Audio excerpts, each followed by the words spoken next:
Friends வணக்கம். So ஒரு few டேஸ்க்கு முன்னாடி எனக்கு ஒரு மெசேஜ் வந்தது. என்னோட பழைய ஃப்ரெண்டு யூஎஸ்லேருந்து எனக்கு ஒரு கூப்பிட்டுருந்தாரு. என்னன்னா இந்த மாதிரி அவருக்கு நிறைய அவரோட தெரிஞ்சவங்க இந்த மாதிரி ஈஷா யோகாவில் இந்த மாதிரி மரம் வெட்டி இந்த மாதிரி செலை வச்சிருக்காங்க அப்படின்னு சொல்லி ரொம்ப கன்சர்ன்டா அவரோட ஃப்ரெண்டு அவரை கேட்டாங்க. ஸோ அந்த மெசேஜ் எனக்கு ஃபார்வர்ட் பண்ணி என்கிட்ட கேட்டான். இந்த மாதிரி நம்மலாம் கேட்குறாங்க எல்லாரும் மீடியாவை பார்த்துட்டு. ஸோ நானும் பார்த்துருக்கேன், மீடியாவில் நிறைய இந்த மாதிரி இமேஜஸ்லாம் வந்திருக்கு. சத்குரு மரத்தெல்லாம் வெட்டி அதுக்கு மேலே ஆதியோகி சிலைக்கு முன்னாடி உட்காந்துருக்கிற மாதிரி. இது ஒரு ரொம்ப பெரிய பேஜ், சென்னை எய்ட்ஸ்ங்கிற page. Almost 8 lakh people follow பண்ணுறாங்க. இப்போ இது பார்த்தீங்கன்னா இந்த கிராஃபிக் நக்கீரன்ல ரிலீஸ் பண்ண ஒரு ஜிஃப். அதில் எல்லாம் மரமாக இருக்குது. அதை உடச்சிட்டு ஆதியோகி சிவன் ஸ்டாச்சு வர மாதிரி ஒரு கிராஃபிக் போட்டிருக்காங்க. ஸோ இந்த மாதிரி நிறையா நாட் ஜஸ்ட் திஸ், இந்த விட நிறையா இந்த மாதிரி எல்லாரும் இது பண்ணுறாங்க, விமர்சிக்கிறாங்க. இந்த மாதிரி கோயில் கிட்ட மரத்தை வெட்டணுமா அப்படின்னு நிறைய பேர் இன்டர்நெட்லலாம் பேசுகிறாங்க. சுதாஸ் வாவ்ஸ் அவங்க கூட இந்த மாதிரி கேட்டிருக்காங்க, இந்த மாதிரி இப்படி தான் கெட்டணுமா அப்படின்னு. ஸோ இதெல்லாம் யோசிச்சுட்டு இருக்கும்போது நான் யோசிச்சேன், எப்படி இவங்களுக்கு இந்த மாதிரி என்னோட நண்பருக்கு எப்படி நான் எக்ஸ்பிளைன் பண்ணுறது அப்படின்னு பார்க்கும்போது சடனாக எனக்கு ஒன்று தோணுச்சு. இந்த கூகுள் எர்த்னு ஒரு சாஃப்ட்வேர் இருக்கு. அந்த சாஃப்ட்வேர்ல பாத்தீங்கன்னா historic satellite image you can find out. So அதுல என்ன அட்வான்டேஜ்னா, ஹிஸ்டாரிக் சேட்டலைட் இமேஜ் என்ன அர்த்தம்னா, அதாவது நம்ம ஒரு இடத்த மேல இருந்து சேட்டலைட்ல இருந்து பார்த்தா எப்படி இருக்கும். அண்ட் நாட் ஜஸ்ட் தட், இது ஒரு 10 வருஷத்துக்கு முன்னாடி எப்படி இருந்தது, இப்போ எப்படி இருக்கு, அது எல்லாமே you can find out. So I thought I wanted to do that for the place where Adiyogi statue was created. So அது I wanted to quickly do it with you. Just going to open that software. இதை open பண்ணிட்டு first முதல்ல ashram, we can focus on ashram, Isha Yoga center Coimbatore. So அது search பண்ணிங்கன்னா first இது ஆஷ்ரம் கொண்டு போய் காமிக்கும், எப்படி மேலேருந்து எப்படி தெரியுதுன்னு. எங்கப்பா ஆஷ்ரம்?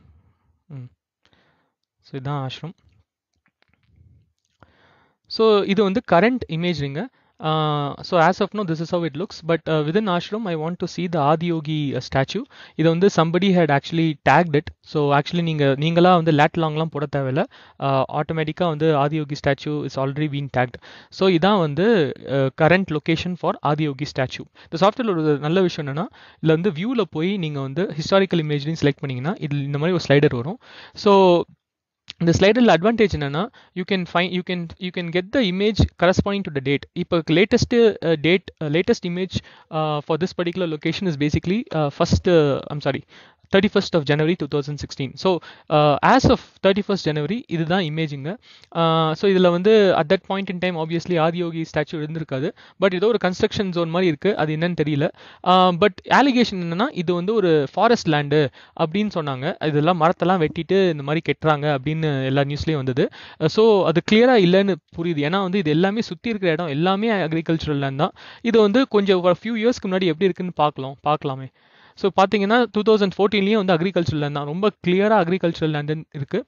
அப்புறம் இன்னும் கொஞ்சம் தள்ளி 2013, 2012, 2011 வேறு கிராப்ஸ் வச்சுருக்காங்க. ஸோ அது மாதிரி டிஃப்ரெண்ட் இமேஜஸ் வந்திருக்கு. So through the whole history 2006 தான் last the data we have, earliest data we have is 2006. ஃபுல்லாக அக்ரிகல்ச்சரல் லேண்ட் தான். அண்ட் இது பார்த்தீங்கன்னா ஃபாரஸ்ட்டுக்கு இதுக்கு ரொம்ப டிஸ்டன்ஸ். இது ஃபாரஸ்ட் கிடையாதுங்க, இது தோப்பு. இது பார்த்தீங்கன்னா எவ்வளோ வரிசையாக லைனாக மரம் இருக்குது. ஸோ இது ஃபாரஸ்ட் கிடையாது, இது தோப்பு. ஃபாரஸ்ட் இங்கே தான் ஃபாரஸ்ட் ஆரம்பிக்குதுங்க. ஸோ இதுதான் ஃபாரஸ்ட்டு, இது ஃபாரஸ்ட் கிடையாது. ஸோ இந்த மாதிரி எல்லாத்தையும் மரத்தெல்லாம் வெட்டி இந்த மாதிரி பண்ணுறாங்க, அதெல்லாம் சொல்கிறதெல்லாம் போய் இது நம்பாதீங்க. ஸோ உண்மையான டீஃபாரஸ்டேஷன் எப்படி இருக்கும்னு பார்க்கணும்னு நினச்சிங்கன்னா, you can search for this place call Rondonia. இது நான் கூகுளில் சர்ச் பண்ணி பார்த்தேன். So this is a place in Amazon forest. ரொம்ப டீஃபாரஸ்டேஷனுக்காக ரொம்ப it is notorious for it. So இதுதான் கரண்ட் லொக்கேஷன். கரண்ட்டாக இப்போ தான் இப்படி தான் இருக்குது ரொண்டோனியா. ஆனால் நீங்கள் just a few years back போனீங்கன்னா எப்படி இருக்கு பாருங்க, ஃபுல்லாக ஃபாரஸ்டாக அந்த இடம். அதை as the years go by கொஞ்சமாக ஃபாரஸ்ட் அழிஞ்சிட்டு இருக்கு. ஸோ இப்படி தான் இருக்குங்க ஃபாரஸ்ட் டீஃபாரஸ்டேஷன். உண்மையிலே நடந்ததுன்னா இப்படி தான் இருக்கும். ஸோ ஈஷா யோகா சென்டரில் நடக்கிறது டீஃபாரஸ்டேஷன்லாம் கிடையாது. அது அக்ரிகல்ச்சரல் லேண்டில் பெர்மிஷனோட சிலை கட்டியிருக்காங்க. ஸோ பார்த்தீங்கன்னா கிளியராக அக்ரிகல்ச்சரல் லேண்ட்ல பண்ணியிருக்காங்க. ஃபாரஸ்ட்லாம் இல்லை அந்த இடத்துல, ஃபாரஸ்ட்லாம் வெட்டாமல் ஃபாரஸ்ட்டை டிஸ்டர்ப் பண்ணாமல் செலவு வச்சிருக்காங்க. அண்ட் பெர்மிஷன் வாங்கி பண்ணியிருக்காங்க. பெர்மிஷனையும் ஏற்கனவே நான் உங்களுக்கு காமிச்சிருக்கேன், கலெக்டர் ஆஃபீஸ்லேருந்து பெர்மிஷன் வாங்கியிருக்காங்க. ஸோ எல்லாம் இருந்ததுக்கப்புறமும் திருப்பியும் வந்து ஒரு பொய்யை வந்து 10 டைம் சொன்னால் யார் சொன்னாலும் அது உண்மையாகாது. ஸோ இதனால என்னங்க, என்ன ஒரு மரமும் வெட்டலையா, ஒரு தப்பும் பண்ணலையா, எல்லாமே பர்ஃபெக்டாக நடக்குதா? அப்படிலாம் கிடையாதுங்க. நீங்கள் உங்களுக்கே தெரியும், ஒரு சின்ன கடை நடத்தினா கூட அதில் வந்து எத்தனை பேர் வந்துட்டு போகிறாங்க, எத்தனை பாசிபிள் ப்ராப்ளம்ஸ் நடக்கிற சான்ஸ் இருக்குது. இது இவ்வளோ பெரிய ஆர்கனைசேஷன், இல்லை வந்து thousands and thousands of volunteers, எல்லாம் எம்ப்ளாயிஸ் கூட கிடையாது. அங்கே வந்து எல்லாம் பர்ஃபெக்டாக இருக்குமா எனக்கு தெரியல. ஆனால் வந்து இந்த அளவுக்கு பொய் சொல்கிறதுலாம் வந்து நடக்கல. இந்த அளவுக்கு வந்து எல்லா ஃபாரஸ்ட்டையும் வெட்டிட்டு இந்த மாதிரி 7 சிலை வச்சு பண்ணுறது அப்படின்னு சொல்கிறாங்க. அதெல்லாம் வந்து உண்மையாக சுத்தமாக உண்மையே கிடையாது. ஸோ அதுதான் எல்லாரும் வந்து கேட்குறாங்க, எதுக்கு நீ இந்த மாதிரிலாம் வேலையை விட்டுட்டு வீடியோ பண்ணிட்டு இருக்க அப்படின்னு கேட்டாங்க நிறைய பேர் ஃப்ரெண்ட்ஸு. இது எதுக்கு அப்படின்னு பண்ணேன்னு சொன்னேன்னா, ஐரானிக்லி எனக்கு வந்து ஒன் ஆஃப் த பிடிச்ச கேரக்டர்ஸ் தமிழ் சினிமாவில் வந்து, தமிழ் லிட்ரேச்சரில் வந்து நக்கீரன். நான் வந்து I was born in Madurai. So எனக்கு வந்து அந்த கேரக்டர் வந்து ஒரு சர்டன் விஷயத்தில் வந்து ரொம்ப பிடிக்கும். ஏன் பிடிக்கும்னா, நாட் ஜஸ்ட் பிகாஸ் அவன் வந்து சிவனை எதிர்த்து பேசினதுனால இல்லை, பட் வந்து அவரோட அவருக்கு உண்மை மேல அவ்வளோ ஒரு உறுதி, அவ்வளோ ஒரு பற்று. அதாவது வந்து இட் டசன்ட் மேட்டர் யார் என்ன சொன்னாலும் பரவாயில்ல, அவர் வந்து அவர் நினைச்ச உண்மை, அவர் உணர்ந்த உண்மையை வந்து அவர் வந்து விட்டே கொடுக்கல கடைசி வரைக்கும். ஸோ எனக்கு தெரிஞ்ச உண்மை தாங்க. நான் ஆசிரமில் இருந்த வரைக்கும் டெஃபினட்டாக வந்து ஒரு நம்ம சுற்றுச்சூழல் வந்து பாதுகாக்கிறது எப்படி அப்படின்னு ஒரு உணர்ச்சி பூர்வமாக ஒரு எக்ஸ்பீரியன்ஷியலாக வந்து எப்படி சொல்லி தந்தாங்கன்னா எனக்கு தெரியும். ஸோ அண்ட் அஃப்கோர்ஸ் அவங்க கொடுத்த அலிகேஷன்லாம் கொஞ்சம் 2-3 டைம் பார்த்தா ரொம்ப கிளியராக தெரியுதுல, இது பேசிஸே இல்லாமல் ஒருத்தர் அலிகேஷன் பண்ணுறாங்க அப்படின்னு இருந்தது. ஸோ அப்படி இருக்கும்போது என்னால் சும்மா பார்த்துட்டு இருக்க முடியல. I wanted to say what is my truth. I don't care who யார் வந்து இந்த மாதிரி குற்றம் சொல்றாங்க. I don't care who they are, how big they are.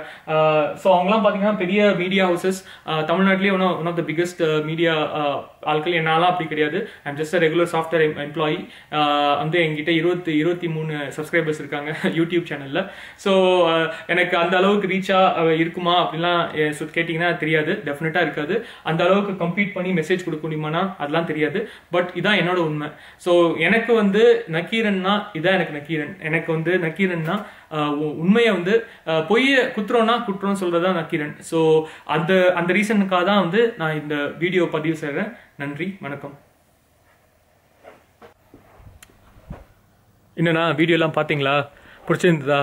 இவ்வளோ நேரம் என் தமிழை சகிச்சுட்டு நீங்கள் என் வீடியோ பார்த்தீங்கன்னா உண்மையிலே உங்களுக்கு தேங்க்ஸ் சொல்லணும்.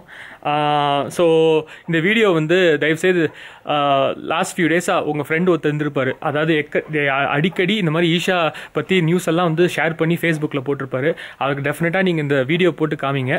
அதே மாதிரி இந்த மாதிரி உங்களுக்கும் நெக்ஸ்ட் டைம் இந்த மாதிரி ஏதாவது மீம், இந்த மாதிரி ஏதாவது நியூஸ் வந்ததுன்னா 2-3 கேள்வி கேளுங்க, தப்பு கிடையாது. அவங்க சொல்கிறது அப்படியே அக்செப்ட் பண்ணணும்னு அவசியமே கிடையாது. 2-3 கேள்வி நீங்களே கேளுங்க, கேட்டதுக்கப்புறம் நீங்களே டிசைட் பண்ணுங்கள். அப்புறம் பாஸ் மறந்துடாமல் ஷேர் பண்ணுங்கள். செல்ஃபிலாம் எடுத்து ஷேர் பண்ணுறீங்க, ஸ்டேட்டஸ் மெசேஜ்லாம் போடுறீங்க, இதுவும் ஷேர் பண்ணுங்கள், சரிங்களா? தேங்க்யூ.